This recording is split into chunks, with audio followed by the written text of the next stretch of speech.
To judge from the size of the place, this palace of green porcelain had a great deal more in it than a gallery of paleontology, possibly historical galleries. It might be even a library. To me, at least in my present circumstances, these would be vastly more interesting than this spectacle of old-time geology in decay. Exploring, I found another short gallery running transversely to the first.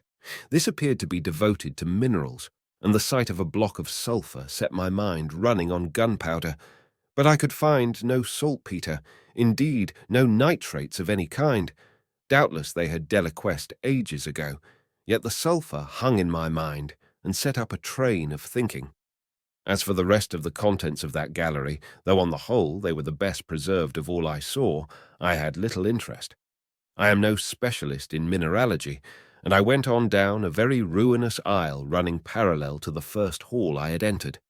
Apparently this section had been devoted to natural history, but everything had long since passed out of recognition.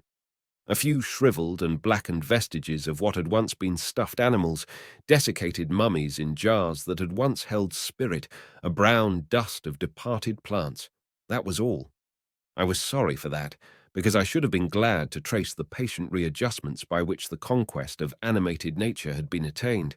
Then we came to a gallery of simply colossal proportions, but singularly ill-lit, the floor of it running downward at a slight angle from the end at which I entered. At intervals, white globes hung from the ceiling, many of them cracked and smashed, which suggested that originally the place had been artificially lit.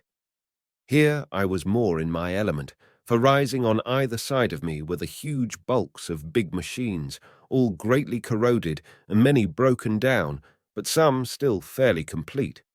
You know I have a certain weakness for mechanism, and I was inclined to linger among these, the more so as for the most part they had the interest of puzzles, and I could make only the vaguest guesses at what they were for.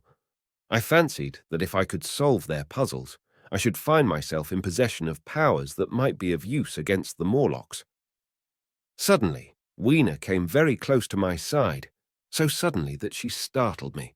Had it not been for her, I do not think I should have noticed that the floor of the gallery sloped at all. The end I had come in at was quite above ground, and was lit by rare, slit-like windows. As you went down the length, the ground came up against these windows, until at last there was a pit like the area of a London house before each, and only a narrow line of daylight at the top. I went slowly along, puzzling about the machines, and had been too intent upon them to notice the gradual diminution of the light, until Weena's increasing apprehensions drew my attention.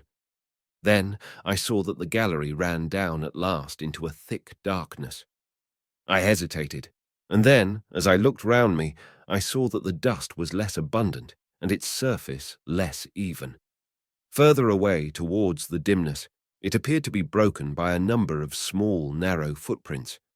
My sense of the immediate presence of the Morlocks revived at that. I felt that I was wasting my time in the academic examination of machinery.